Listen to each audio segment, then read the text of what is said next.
आज हम लोग बहुत ही ज़बरदस्त टॉपिक जिसका नाम है हिंदी व्याकरण, है ना। चूहा काट दिया था जी, है ना। तो हिंदी व्याकरण बहुत इम्पोर्टेंट हो जाता है। इसके जो पाणिनि माने जाते हैं, हिंदी भाषा के जो पाणिनि कहते हैं, जैसे संस्कृत के पाणिनि जो हैं, संस्कृत के पाणिनि यानी संस्कृत व्याकरण के जो पाणिनि हैं, जिनका नाम है महर्षि पाणिनि। कौन जी नाम है, पूरा नाम महर्षि पाणिनि। पहले वो पाणिनि ही थे, कौन जी थे, पाणिनि। वो इतना भोंदू थे अपने समय में कि उनका गुरुजी उनसे चिढ़ गए थे, है ना। एकदम वो समझ ही नहीं रहे थे कि गुरुजी कौची पढ़ा रहे हैं। गुरुजी खिसिया के डांट दिए, जाके भगा दिए, तो भाग गए एक पर्वत पे जाके बड़े दिन तपस्या किए भगवान के, भगवान शिव के, भोलेनाथ के। अब भोलेनाथ जानवे करते हैं डमरू डुगडुगी एकदम, है ना। थोड़ा समय निराश हो जाते हैं, थोड़ा समय एकदम, है ना। तो बहुत दिन तक तपस्या किए, कठिन, है ना। तो डमरू रोके, वो डमरू रोकना के बाद डुगडुगी बजाना शुरू किए। 14 बार डुगडुगी बजाए। कै बार? और कहो ना कि ये भगवान कि आप इस ध्वनिया को लिख लीजिए, आवाजवा को। और कैसे तो इनके दिमाग में आया कि 14 ध्वनिया के का किए, लिख लिए। न होता कुछ ऐसी बात, कुछ लोग नहीं भी कहते हैं उसको लिख लेते हैं, याद कर लेते हैं। नहीं आजकल ना, ठीक है। तो कहने का मतलब ये था, नृटावसाने नटराज राजो ननादि धक्काम नव पंचवारम उधर धुकामा सनकादि सिद्धा एतदिमर से शिव सूत्र जालम। ये 14 शिव सूत्र यानी उनको प्रसाद के रूप में मिला। बहुत दिन से तपस्या कर रहे थे ना, तो प्रसाद के रूप में ये श्लोक आया। नव पंचवारम, 9 5 14 बार ये शिव सूत्र था। वो शिव सूत्र 14 वो कौन कौन था? आयुन, रिलरिक, एओंग, आयोच, हैवरट, लन, यमगणनम, झबई, घटदस, जबगढ़दस, खाफा छाठा कापाया ससर हल। हो गया 14। ये 14 गो से ही पूरा संस्कृत व्याकरण इसी पे टिकी हुई है। अब इसी से हिंदी का जो फॉर्मेशन है व्याकरण की, तब जो भी इसी से उभर के यानी विस्तार होके दूसरी भाषा में जो हिंदी के व्याकरण है, जिनका नाम है आपके सामने स्क्रीन पे शो हो रहा है, पंडित दामोदर यानी श्री दामोदर पंडित, है ना। हिंदी व्याकरण के पिता कौन है? जनक श्री दामोदर पंडित। और हिंदी भाषा के अगर पाणिनि कहें, हिंदी भाषा के पाणिनि प्रकांड हिंदी भाषा के, वो कौन है? देखिए कौन है, हो जी नाम है आचार्य किशोरी दास वाजपेयी, है ना। हिंदी भाषा के आपसे कहा जाए कि पाणिनि कौन है, संस्कृत भाषा के तो पाणिनि समझ गए व्याकरण, महर्षि पाणिनि पूरा नाम है। लेकिन हिंदी भाषा में भी एक पाणिनि है जिनका नाम कौन जी है? आचार्य किशोरी दास वाजपेयी। ठीक है, यहाँ तक क्लियर। तो व्याकरण क्या होता है, बेसिक लोग चलते चलते पूछ ही लेते हैं। तो व्याकरण एक शास्त्र होती है जिसके माध्यम से लिखना पढ़ना बोलना सिखाया जाता है, उसे व्याकरण कहते हैं। लेकिन आप हायर लेवल में है तो हायर लेवल का परिभाषा ऊपर वाला। व्याकरण भाषा की वह शाखा है जिसमें शब्दों को सही प्रयोग, वाक्यों का कैसे निर्माण करना है और भाषा के कैसे अध्ययन करना है उसके बारे में सिखाया जाता है, कैसे लैंग्वेज को बोलना है। तू वहां जा, आप वहां कब जाएंगे, है कि नहीं, अलग अलग। तो भाषा को कैसे उच्चारित करें उसके लिए ये सब सिखाया जाता है, उसी को कहते हैं व्याकरण। जिस शास्त्र में सब अध्ययन किया जाता है उसको कहते हैं व्याकरण। कुछ कहते हैं व्याकरण। क्लियर हो गया? अब सुनिए, अब भाषा को जो होता है तब भावों को अभिव्यक्त करने के लिए प्रमुख साधनों का प्रयोग किया जाता है ना। तो उसी को जी कहते हैं भाषा। भाषा बहुत जरूर, कोई संकेत इशारे से नहीं, ये भी कोई चीज है भाषा। लेकिन ये कौन भाषा है? संकेतिक इशारे, है ना, संकेतिक, कुछ लिख के चिट्ठी पर।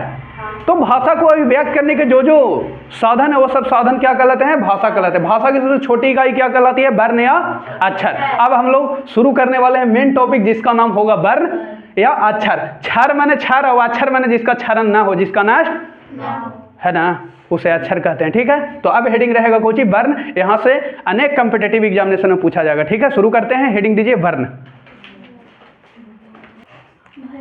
तो वर्ण किसे कहते हैं? वर्ण उस मूलध्वनि को कहते हैं जिसके खंड या टुकड़ा नहीं किए जा सकते, या वह सबसे छोटी छोटी ध्वनि जिसको और टुकड़ा हम कर ही नहीं सकते और तोड़ ही नहीं सकते, उसी को क्या कहते हैं? वर्ण। इसी को एक और नाम से अक्षर के नाम से भी जाना जाता है, लेकिन थोड़ा दोनों में डिफरेंट होता है। ठीक है, लेकिन वर्ण को ही क्या कहते हैं? अक्षर। जिसका क्षर ना हो उसे क्या कहते हैं? अक्षर। क्लियर? अब सुनिए, वर्ण अगर क्रमबद्ध तरीका से लिखा जाएगा तो पूरा उस समूह का एक नाम दिया जाएगा, कौन सी? वर्णमाला। क्या नाम दिया जाएगा?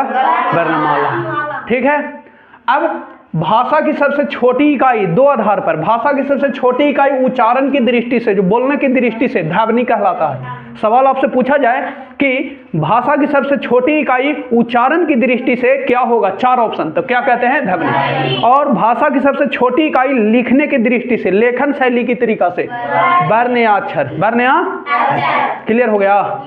अब सुनिए, हिंदी व्याकरण में कुल वर्णों की संख्या यानी कुल वर्णमाला की जो संख्या होती है 53 होती है। कितनी होती है? 53। पहले 52 थी। पहले मतलब 22 अक्टूबर 2024 से पहले 52 वर्ण या वर्णमाला थे। कितने थे? 52। 24 अक्टूबर 2024 से पहले, सॉरी 22 अक्टूबर 2024 से पहले, 22 अक्टूबर 2024 से पहले 52 को वर्णमाला था। कितना?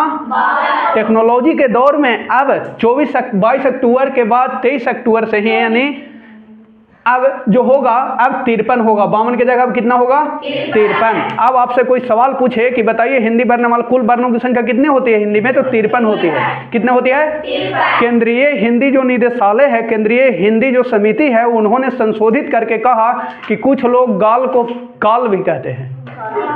देखो जैसे गाल, कहो जी गाल है ना, कहो जी गाल बने गाल।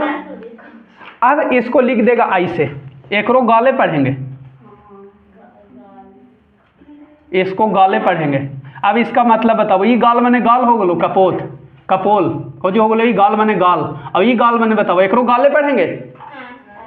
अब इसका मतलब क्या होगा बताओ, आधा मिनट के टाइम है। गाल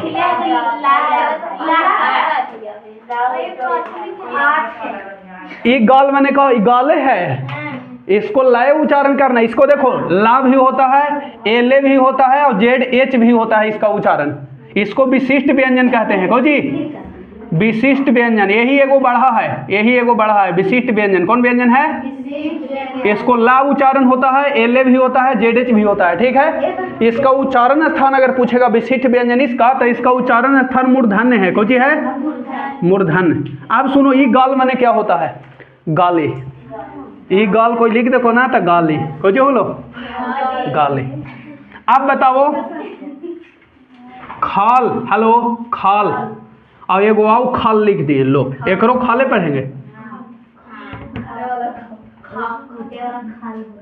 हमको देवे ना आता है अच्छा से, लेकिन अच्छा से इसको लाए पढ़ना है। ई खाल बने तो अच्छा हो गलो, ई खाल बने खाल या तो अच्छा यानी चमड़ा, कोची चमड़ा। ठीक, अब ई खाल बने कोची होगा बताओ हैं, बताओ। ई खाल के मतलब होता है पहाड़ों पर समतल स्थान, पहाड़ों पर समतल स्थान। कहा कि कुछ लोग जो है ना भुला जाते हैं, तो हिंदी निदेशालय ने बहुत दिन विचार किया कि इसको शामिल करें व्यंजन में कि ना करें। अंत तो गतवा, अंत में जब आवश्यकता होती है तो लोग इसको शामिल करते ही हैं। तो बहुत दिनों तक जब इस पे विचार चला तो कहें कि नहीं, इसको व्यंजन के रूप में शामिल करिए, ये भी ठीक है। ये अगर कहीं लिखा रहेगा ऐसा, इसको ला पढ़िए, कभी एल भी कभी जेड एच भी, ठीक अगर ऐसा लिखल है तो इसका मतलब हो गया पहाड़ों पर समतल स्थान। और खाल माने खाल। अभी देखिए गाल गाल, ई गाल माने ई गाले एक पढ़ना है, लेकिन ऐसा अगर लिखल रहे कहीं तो इसका अर्थ बदल जाएगा, कौन हो जाएगा गाल। क्लियर हुआ? अब 53 को कौन कौन है वो दिखा दें, इसको लिख लीजिएगा कहीं रैप में। ठीक है, 53 को दिखाते हैं कौन कौन है आपके सामने स्क्रीन यहाँ पे। सुनो देखो, 11 को कौन हो गया स्वर, 11 को हो गया सुनित रहना। और जानते हैं ना कि 33 को कौन होता है, बोलिए व्यंजन नहीं। अच्छा अब सुनिए, और जानते हैं, हाँ आप लोग तो जानवे करते हैं, 4 गो संयुक्त व्यंजन है। कै गो? ऐसे है बहुत सारा, लेकिन मूल रूप से कै गो? 4 गो संयुक्त व्यंजन। 2 गो हो गया कौची, 2 गो हो गया आगत वर्ण। कौन वर्ण? ना समझ में आया? आगत माने हमारे देश का नहीं है, दूसरे देश में प्रयोग किया जाता है, ओकरो ले लेवल गया। हमारे देश में पकड़ के नहीं, हमारे देश में डॉक्टर को और इंजीनियर को ज़्यादा पैसा ना मिलता है तो लोग कहाँ चल जाते हैं, विदेश में, दूसरा देश में ना चल जाते हैं। टीचर लोग भी वही करते हैं कि गांव में ना पैसा मिलता है तो विदेश चल जाते हैं, दूसर जगह धर लेते हैं, है ना। देखो इधर, अब विद्यार्थी भी वही करता है, ज़्यादा पैसा होता है तो यहाँ से बढ़िया बिस्तर कवर के चल जाते हैं। देखो इधर, है ना। अब सुनो, उक्षिप्त व्यंजन दो गो है, क्या गो? उक्षिप्त व्यंजन, कौन व्यंजन? उक्षिप्त। अच्छा, आगत वाला कौन कौन है? ये है जी, एगो ज है और एगो जी है फ, ये आगत व्यंजन। और ये उक्षिप्त में कौन चीज है? ये देखो नीचे बिंदु दे दिए, नीचे कौन दे दिए? ये हो गया उक्षिप्त व्यंजन। कौन व्यंजन? दो गो समझ में आया दोनों। अब सुनिए, एगो नायका भी शामिल हुआ है तुरंत, एगो जेकरा नाम है ई, एकरा कहते हैं विशिष्ट व्यंजन। को जी? विशिष्ट, कोई दिक्कत? यही है विशिष्ट व्यंजन। अब सुनो, ये लिख दे चार गो कौन कौन है। तो ई वाला कौन कौन है? संजोग छ, त्रा, ज्ञा और स्रा, हो गया चार गो। ई 33 को तो जानवे करते हैं, का खा का घाड़ा च छ यहाँ टाटा पवार तक, और फिर या से हा तक, या से ये 33, अभी 11 को जानते हैं ना तो सब के बारे में भी हम डिटेल चर्चा करें। आप जोड़िए सब, आया दी 53 जोड़ो, 11 और ये कितना हो गया? 44, उसको जोड़ो, 48 और 5 53, हो गया 53। अब टोटल आपसे पूछे तो कितना बताना है? बराबर दे देते हैं कितना? 53। और 53 कौन कौन है तो ना लिख दीजिएगा, कोई दिक्कत? अब ना डिस्टर्ब होना है। अब डिटेल में बारी बारी से पढ़ते हैं। वर्ण के दो भेद, क्या भेद? दो भेद, स्वर वर्ण और व्यंजन वर्ण। लिख लीजिए, इसको लिखना है तो एकदम अच्छा से लिखिए इसको।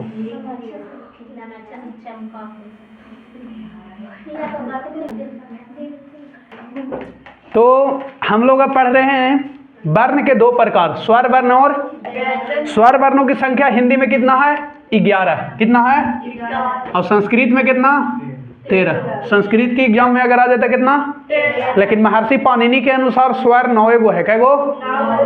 सर तो इतना मनी कैसे हो गया? पिताजी एक ही को ना होते हैं जी। देखो बस, स्वर वर्ण के प्रकार चलते हैं। जिस वर्ण का उच्चारण बिना किसी अवरोध के, माने कोई रुकावट न है उसमें, अगर उच्चारण आप कर रहे हैं तो कोई अवरोध आपको पैदा नहीं कर रहा है, उस वर्ण को हम लोग स्वर वर्ण के नाम से जानते हैं। स्वयं राजन्ते इति स्वरा, जिसका स्वयं उच्चारण होता है, स्वयं सुशोभित जो होता है, उच्चारण होने के लिए राजी होता है, किसी से कोई मतलब, वैसे वर्ण को कहा गया है स्वर वर्ण। स्वयं राजन्ते इति स्वरा, है ना, ठीक है। स्वर, इसे आच वर्ण भी कहते हैं। आच वर्ण कहा क्योंकि महर्षि पाणिनि ने जब 14 को माहेश्वर सूत्र प्राप्त किया था भगवान भोले शंकर शिव को प्रसन्न करके, तो उससे 42 प्रत्याहार बनाए थे। कै गो प्रत्याहार बनाए थे? अब प्रत्याहार क्या होता है? क्या होता है? अब वो तो संस्कृत क्लास का है, लेकिन मैं बता देता हूँ। प्रत्याहार जो होता है ना, 2 या 2 से अधिक वर्णों को संक्षिप्त करके लिखना, छोटा करके लिखना, क्या कहलाता है? प्रत्याहार। तो आज एक प्रत्याहार है, 42 प्रत्याहार बनाए हैं। क्या प्रत्याहार? 42 को, जिसमें से आज प्रत्याहार है। आज प्रत्याहार में पूरा स्वर 9 आ जाता है। क्या गो स्वर आ जाता है? अगर कहिए तो अभी लिख के दिखा देंगे, लेकिन टाइम ओवर हो रहा है, इसे मैं देखते हूँ प्रयास करके आधा मिनट में। देखो, इसे आच वर्ण भी कहते हैं। आपसे कहा जाएगा स्वर वर्ण का दूसरा नाम क्या है? 4 ऑप्शन आच, हो जी आच। इनकी संख्या कितना है? 11। कौन कौन है? आ ई उ री ए ऐ ओ औ। क्लियर हो गया? अब सुनो, संस्कृत में 13 वो कौन कौन हो जाता है? देखो कौन कौन हो जाता है। एक बड़का री एगो आ जातो, कौन वाला? बड़का। और एगो आ जाएगा ली, कौन सी आ जाएगा? ये 2 गो बढ़ गया। अगर संस्कृत वाला लिखे कहेगा तो ना लिख दीजिएगा, 2 गो बढ़ा दीजिएगा। एक बड़का एगो और एक हिंदी में प्रयोग ना एक होता है ना, तो ये 2 गो संस्कृत में, ये दोनों का प्रयोग बहुत ज्यादा होता है। ठीक है, तो 2 गो संस्कृत में स्वर बढ़ जाएगा। कै गो हो जाएगा? 13 गो। लेकिन महर्षि पाणिनि के अनुसार स्वर पूछे तो कै गो? 9 गो। कै गो? 9 गो। कै गो? वो कौन कौन है अभी दिखाते हैं, थोड़ा देर टाइम हमको दीजिए। देखो यहाँ तक ठीक है, आगे सुनो। स्वर वर्ण के 3 प्रकार। क्या प्रकार? 3 प्रकार। आपको परीक्षा महर्षि पाणिनि ये सब ना पूछेगा, आप परेशान ना होइए। खाली पूछेगा हिंदी के परीक्षा दे रहे हैं तो ओकरे में अगर आ गया कि स्वर वर्ण की संख्या कितना है तो 11। संस्कृत का अगर परीक्षा दे रहे हैं, स्वर वर्ण आ गया कि संख्या कितना था? 13। कोई दिक्कत नहीं, ज्यादा ना। लेकिन महर्षि पाणिनि आके पूछा 9 गो, वो आगे बीएड अथी में पूछता है। ठीक हो, अब स्वर वर्ण के 3 प्रकार, क्या प्रकार? 3 प्रकार। पहला ह्रस्व स्वर, और मम्मी प्यार से मूल स्वर, और पापा प्यार से लघु स्वर भी कहते हैं, ठीक है। आगे सुनो, जिस स्वर के उच्चारण में कम समय लगता है, तुरंत धड़ल्ले से बोला जाए, अर्थात एक मात्रा का समय लगता है, क्या मात्रा का? उसे क्या कहते हैं? ह्रस्व स्वर, मूल स्वर या लघु स्वर। कौन स्वर? कोई को बुकों में दे रहेगा लघु स्वर, तो परेशान ना हो जाना, यही है, ठीक है ना, पापा नाम धरे हैं लघु स्वर। इनकी संख्या कितनी होती है? 4। आ ई उ और री, आ ई उ और री, लेकिन संस्कृत में 5 हो जाता है। क्या गो? संस्कृत में जाएंगे तो क्या गो? 5 गो। कौन बढ़ जाता है? एगो लिरी बढ़ जाता है। कौन बढ़ जाता है? लिरी। लेकिन आप हिंदी पढ़ रहे हैं तो क्या गो याद रखना है? 4 गो, ठीक है। अच्छा ठीक है, आगे देखिए, दीर्घ स्वर। कौन स्वर? दूसरा दीर्घ स्वर, इसी को गुरु स्वर कहते हैं। कौन स्वर? मम्मी गुरु स्वर इनको कहते हैं। गुरु का हो गए, उनका से बड़ा हो गए नहीं, 2 मात्रा का समय लगता है। जिस स्वर के उच्चारण में ह्रस्व से दुगुना समय, अर्थात 2 मात्रा का प्रयोग होता है, उसके कौन स्वर के नाम से जानते हैं? दीर्घ स्वर। आ जाएगा प्रश्न कि जिस स्वर के उच्चारण में 2 मात्रा का समय लगता है, अर्थात ह्रस्व से ज्यादा समय लगता है, उसको कौन स्वर कहते हैं? दीर्घ स्वर यानी गुरु स्वर। कौन कौन है? तो 11 गो टोटल है जी। कै गो? तो 4 गो ने छट गया, तो कै गो? 4 गो छेना बांट दिए, तो कै गो बचा? 7 गो। आप लोग बड़ी जल्दी छेना जोड़ते हैं। देखो कै गो? 7 गो। कै गो? 7 गो। क्लियर हो गया? अब सुनिए, एकरा में ये 4 गो बड़ी खतरनाक है। ये 4 गो को जी है, इसको स्पेशल नाम है, नोट करके लिख लेना कहीं। संयुक्त स्वर। कौन स्वर? संयुक्त स्वर। इसी को कहते हैं मिश्रित स्वर। कौन स्वर? मिश्रित स्वर। इसी को मम्मी एक और नाम दिए हैं, संधि स्वर। कौन स्वर? संधि स्वर। 4 गो है। कौन कौन है? ए आई ओ औ। क्लियर हो गया? ये सब कौन स्वर है? संयुक्त स्वर। संयुक्त स्वर काहे कहें? क्योंकि 2 स्वरों के मिलने से बना है। कै स्वरों के मिलने से? उसी को कहते हैं, 2 अलग अलग स्वरों को मिलने से बना है, उसीलिए इसको संधि, संयुक्त स्वर, मिश्रित स्वर, संधि। सबसे ज्यादा सुर्खियों में रहता है संयुक्त स्वर। कौन स्वर? सबसे ज्यादा सुर्खियों में जो चर्चा में रहता है, कौन स्वर रहता है? संयुक्त स्वर। पूछ लेता है कौन है, तो यही 4 गो है, ठीक है। अब सुनिए, कुछ मात्रा आपको ध्यान में रखना है। कौन चीज ध्यान में रखना है? मात्रा। आ का कोई मात्रा नहीं। आ के एक पाई, और ई के एने से उड़ा दीजिए, है ना, और एकर एने से, और एकर ह्रस्व उ, और एकर दीर्घ उ, एकर री एगो ऐसे, और एकर एगो पाई ऊपरे, एगो पाई, अब एकर 2 गो चोटी ऊपरे माथा पे बांध दीजिए। अब एगो ऊपर एगो, अब एकर आओ के 2 गो ऊपर एगो नीचे। ध्यान रखना बड़ी जरूरी है। जब मैं संधि पढ़ाऊंगा ना, कोई पढ़ाऊंगा संधि, वहां पर यूज करूंगा कि बताओ जी ओ के मात्रा क्या होता है, तो एगो ऊपर एगो और आय के मात्रा 2 गो ऊपर, और ए के मात्रा खाली एगो ऊपर। क्लियर है ना? लिख लीजिएगा कहीं। आ का कोई मात्रा नहीं। क्लियर है ना? जैसे लिखा रहेगा आई से, एक रकोजी पढ़ेंगे जी, बताओ एक रकोजी पढ़ना है, आ कोजी पढ़ना है, आ और ये कोजी है, ओ आ। हो गया। अब कोई दिक्कत ना। एक रकोजी पढ़ना है, एक पहले कुछ ना है तो अंति कोजी पढ़ना है, आवेगा संस्कृत में भी। अरे थोड़ा दोनों में रिलेट होता है, ठीक है, इसलिए बता दिया। लिखिए यहाँ तक। अब कोई दिक्कत ना है, लिखिए। लिख लिए ना? हाँ। देखिए लास्ट है स्वर बनने का प्लुत स्वर। जिस स्वर के उच्चारण में 2 से ज्यादा मात्रा का समय लगता है, अर्थात कह सकते हैं कि दीर्घ स्वर से ज्यादा अगर मात्रा का समय लगता है उसको कहते हैं प्लुत स्वर। कौन स्वर? प्लुत स्वर। प्लुत स्वर का फेमस उदाहरण कौन सी है? ओम। कौन सी है? ओम। इसका संकेत क्या है? ज्यादा देर तक खींच के ना चिल्लाते हैं, यहाँ और करके, मतलब चिल्लाते हैं, हमको चिल्लाए ना रहा जी, गला खराब हो रहा है, चिल्लाते ना है आप लोग। इसका संकेत यही है। इसका जो संकेत है ना, इसका संकेत जो है, इसका संकेत है ओ के बाद 3 का मात्रा। किसी भी स्वर के बाद, किसी भी स्वर के बाद 3 का मात्रा लगा रहेगा। किसका? ये 3 वाला, ये वाला। तो समझ जाइए कि कौन स्वर का उदाहरण है? प्लुत। जैसे मान लिया कि दे देगा ओ के बाद 3 ऐसे, तो कौन सी है? प्लुत। मान लिया कि दे देगा ए के बाद दे देगा 3, तो कौन स्वर का उदाहरण है? प्लुत। समझ में आया? बस अगले पार्ट्स में हम लोग पढ़ेंगे व्यंजन वर्ण। कौन वर्ण? व्यंजन। और उसके बाद व्यंजन समाप्त करने के बाद तुरंत पढ़ेंगे घोष, सघोष, अघोष सब, और उसके बाद संधि पढ़ेंगे, और फिर संस्कृत व्याकरण भी पढ़ेंगे हम लोग साथ। ठीक है, आज के लिए इतना ही। Thanks for watching this video. Board पे सब देखिए कितने अच्छे से पढ़ रहे हैं सभी लोग।